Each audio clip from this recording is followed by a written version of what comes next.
Okay, we are here with Susan Broude, and it is such an honor and a pleasure to have you here. Good morning.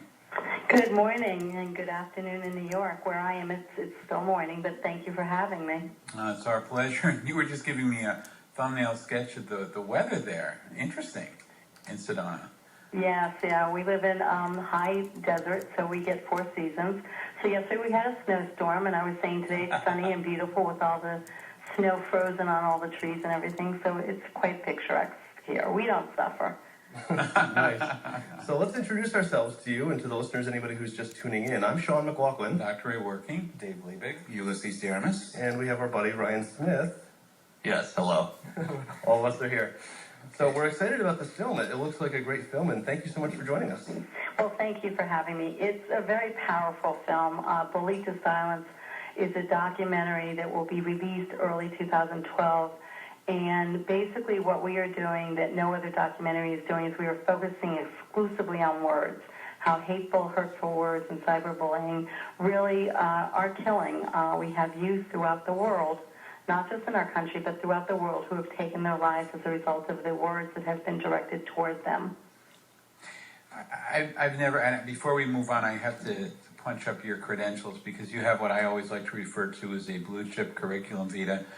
And, you have no small series of accomplishments here. You're an award-winning filmmaker, author, publisher, and also your award-winning film, Let It Begin, The Filmmaker's Journey, was considered for the 2011 Student Documentary Academy Award.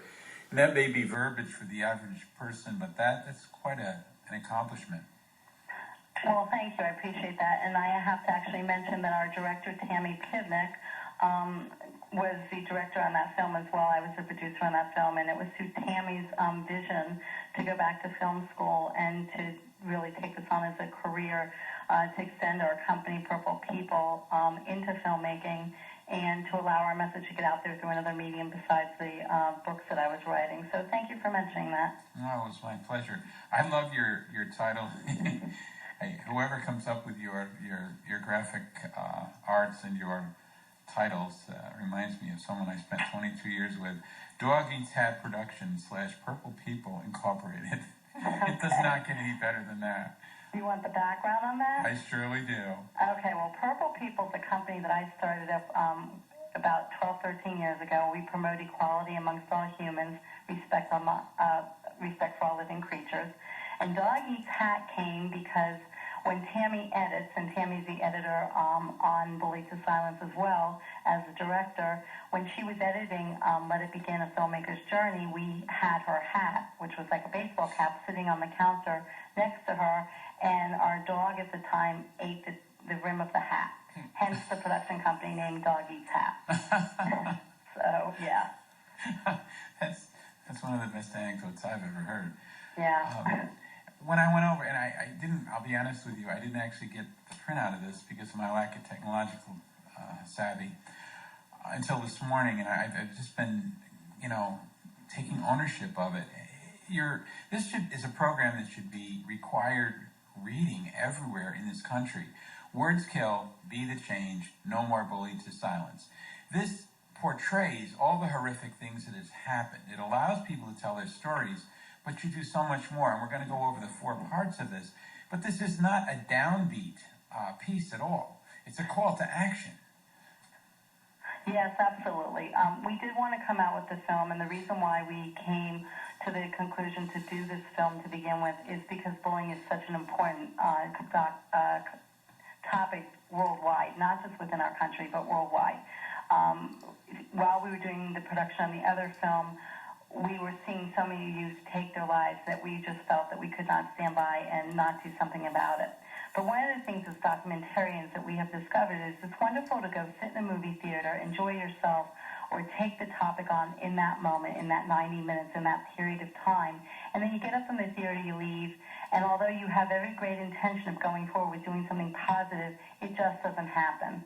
So in approaching this topic of bullying, what we felt very strongly about with this film is that this film didn't need to be just a film where you sat down in the seat, got comfortable, ate your popcorn, said, oh my God, look at the kids who have taken their lives. And in our film, you'll also see a very inspirational message of those who have overcome the challenge of the bullying that they've withstood and gone on to do great things.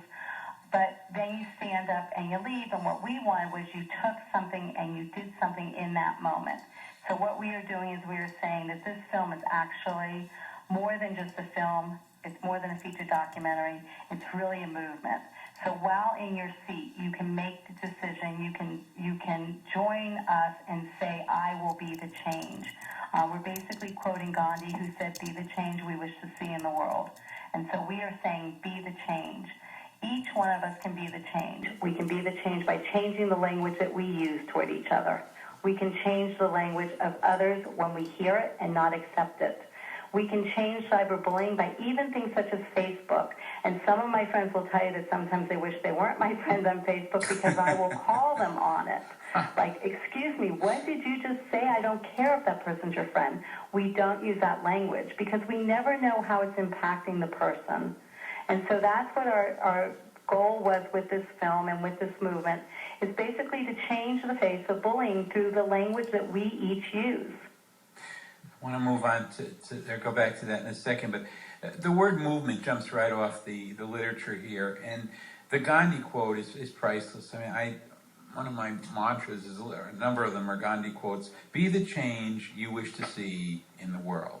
And together we can be provide the bullied a powerful voice. We can provide this. We can embrace our children for who they are and empower them, love that word, to believe in themselves. And together, we can be the village that supports the development of happy and healthy youth who themselves can be the change.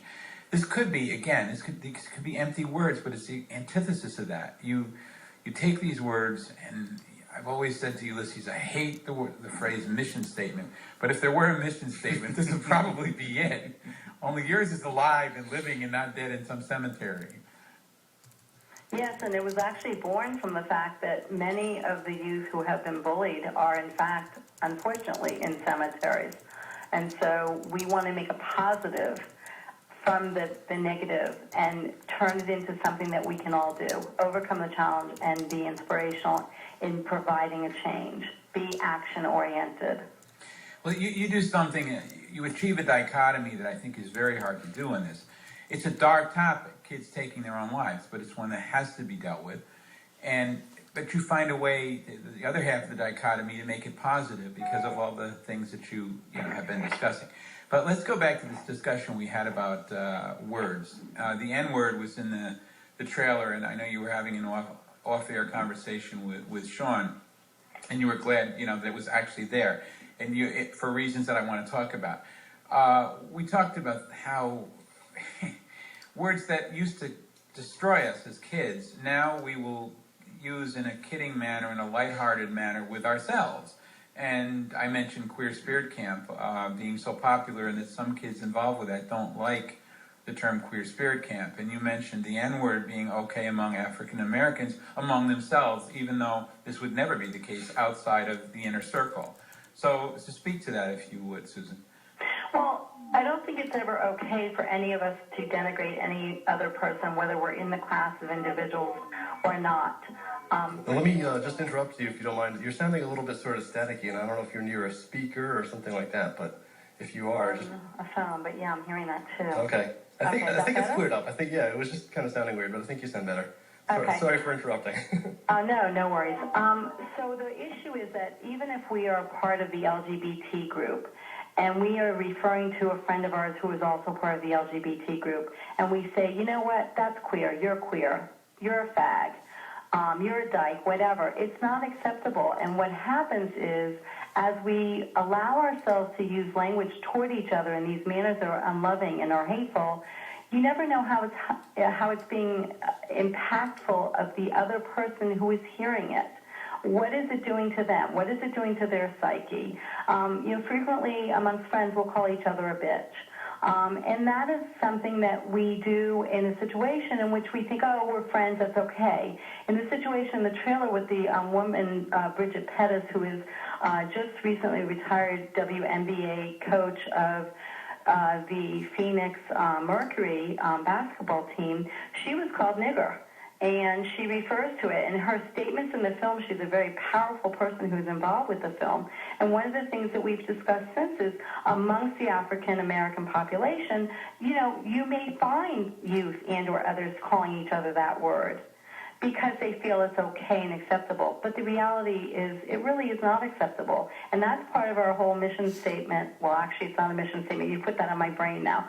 It's part of our yeah, thanks for that.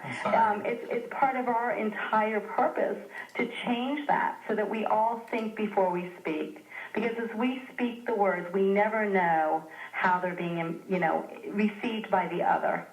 And so it's just something we need to all really start thinking about and start feeling. I can remember as a first-year teacher, someone saying every male teacher will have, and probably most of the female, will have in a book that's issued to them, a textbook. In the front, it will say X, whoever person, is a fag or faggot, or you'll find it on the bathroom wall sometime. With me, since I was not out in school and couldn't be at that point in 1970 and 71, my blood ran cold at the thought that my name would be linked with that because it would out me. So I don't think there's anything more terrifying as an adult, 21, 22, or as a kid, than to have those words thrown at you. And when I read this, I thought you've really tapped into the psyche that I felt. It was terror, it was hurt, it was pain. And you really embrace that and explore it, Susan. Yes, absolutely. And it's beyond the hurt, the pain. It's humiliation, it's denigration, and it's a loneliness. The youth that we have talked to around the country and around the world speak of such a loneliness. They feel in part that they're the only person to whom this is happening. And once they get to that deep, dark hole, they feel that there's no point of return. There's nobody there for them. I have dozens of cases of youth who are both in the film and thankfully healthy and thriving right now and doing great things in their lives. And I also have those who are in the film who are no longer here, and so the film gives them a voice. And one of the things that we find is that they say that for example, Jamie Rodemeyer from New York spoke of, okay, it's getting better. But for him, it really never did get better. In fact, he did, take his life in September of 2011. So what we really have to do is we really have to say to ourselves, what is it that we're doing when we're saying you're so gay, faggot, sissy, ugly, fat, slut? Just go kill yourself. And there have been cases where people have been told, just go kill yourself. And they're at such a deep point of feeling despair and loneliness that they in fact do. Oh my God, so sad.